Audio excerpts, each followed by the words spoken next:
Jubilees 6. And on the new moon of the 3rd month, he went forth from the ark and built an altar on that mountain. And he made atonement for the earth, and took a kid and made atonement by its blood for all the guilt of the earth.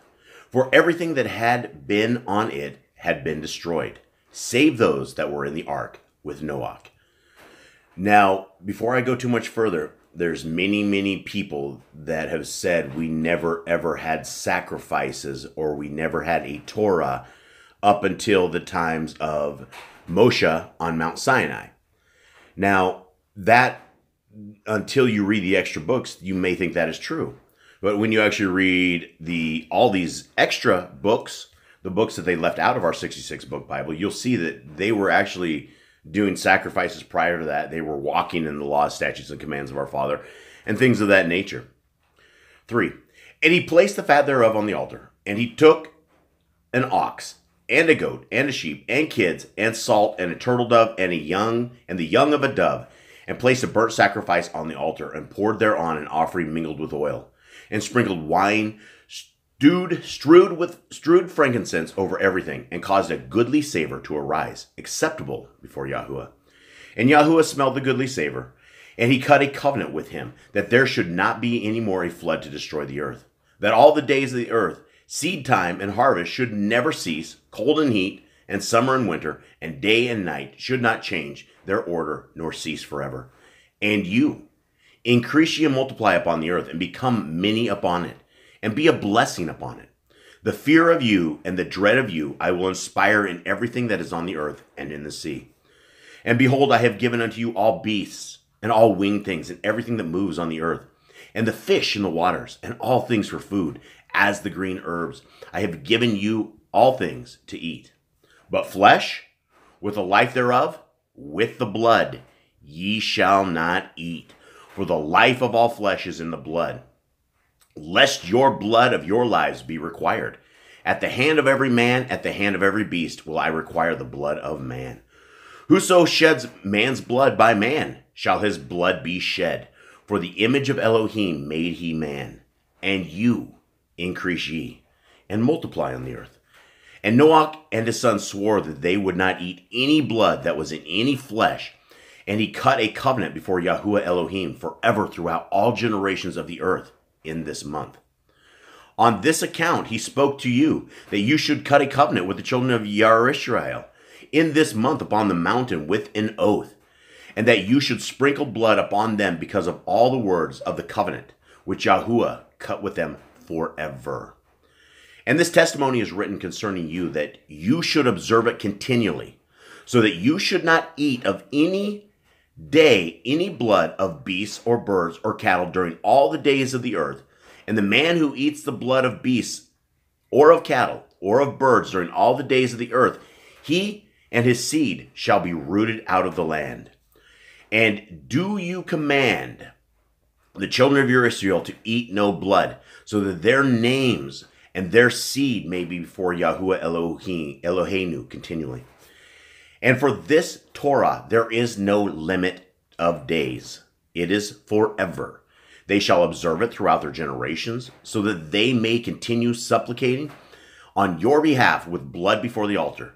Every day and at every time of morning and evening they shall seek forgiveness on your behalf perpetually before Yahuwah, that they may guard it and not be rooted out. And he gave to Noah and his sons a sign, that there should not again be a flood on the earth. He set his bow in the cloud for a sign of the eternal covenant, that there should not again be a flood on the earth to destroy it all the days of the earth.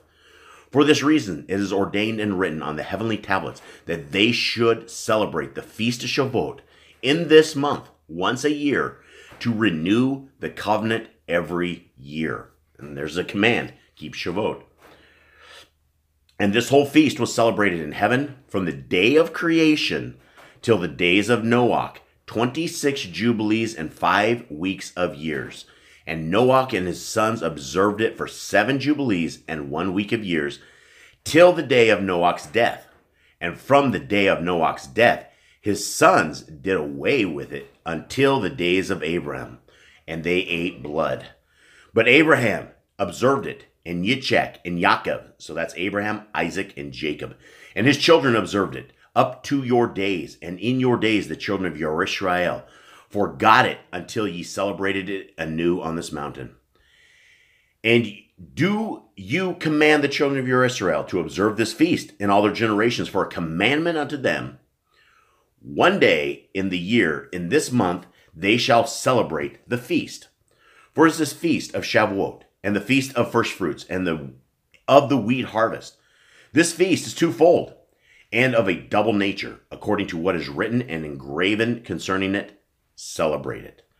For I have written in the Sefer of the first Torah, in that which I have written for you, that you should celebrate it in its season, one day in the year, and I explained it to you.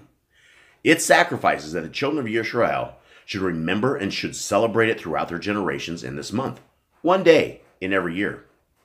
And on the new moon of the first month, and on the new moon of the fourth month, and on the new moon of the seventh month, and on the new moon of the 10th month are the days of remembrance, and the days of the seasons in the 4 divisions of the year. These are written and ordained as a testimony forever. And Noach ordained them for himself as feasts for the generations forever, so that they become thereby a memorial unto him. And on the new moon of the first month, he was bidden to make for himself an ark. And on that day, the earth became dry, and opened the ark and saw the earth. And on the new moon of the 4th month, the mouths of the depths of the abyss beneath were closed. And on the new moon of the 7th month, all the mouths of the abysses of the earth were open, and the waters began to descend into them. And on the new moon of the 10th month, the tops of the mountains were seen, and Noach was glad. And on this account he ordained for himself as feasts for a memorial forever, and thus are they ordained. And they placed them on the heavenly tablets. Each had 13 weeks. From one to another passed their memorial, from the first to the second, and from the second to the third, and from the third to the fourth. All of the days of the commandment will be 52 weeks of days, and these will make the entire year complete. Thus it is engraven or ordained on the heavenly tablets. And there is no neglecting this commandment for a single year, or from year to year. And command you the children of your Israel that they observe the years according to this reckoning, 364 days, and these will constitute a complete year, and they will not disturb its time from its days and from its feasts. For everything will fall out in them according to their testimony, and they will not leave out any day, nor disturb any feasts. But if they do neglect and do not observe them according to his commandment, then they will disturb all their seasons, and the years will be dislodged from this order, and they will disturb the seasons, and the years will be dislodged, and they will neglect their ordinances. And all the children of Israel will forget, and will not find the path of the years, and will forget the new moons, and seasons, and Shabbath. And they will go wrong as to the order of all the years. For I know from henceforth will declare it unto you, and it is not of my own devising, for the Sefer lies written before me, and on the heavenly tablets the division of days is ordained, lest they forget the feasts of the covenant, and walk according to the feasts of the other nations, after their error and after their ignorance. For there will be those who will assuredly make observations of the moon, how it disturbs the seasons, and comes in from year to year, 10 days too soon. For this reason, the years will come upon them when they will disturb the order, and make an abominable day the day of testimony, and an unclean day a feast day, and they will confound all the days, the holy and the unclean day and the holy, for they will go wrong as to months and Shavuot, and feasts and jubilees. For this reason I command and testify to you, that you may testify to them. For after your death your children will disturb them, so that they will make the year 364 days only, and for this reason they will go wrong as to the new moons and seasons and Shabbath and feasts, and they will eat all kinds of blood and with all kinds of flesh. So even back in the days, we had a lot of commands, and there's a command that we should keep this 4 times a year, this observance day, because it's to keep us with our calendars right, and to not eat the blood, because life is absolutely in the blood. And that is why the Satanists love their blood. And this is why if you have a steak that is rare, you are eating the blood of the animals. There should be no blood in anything that you eat at all. That's it.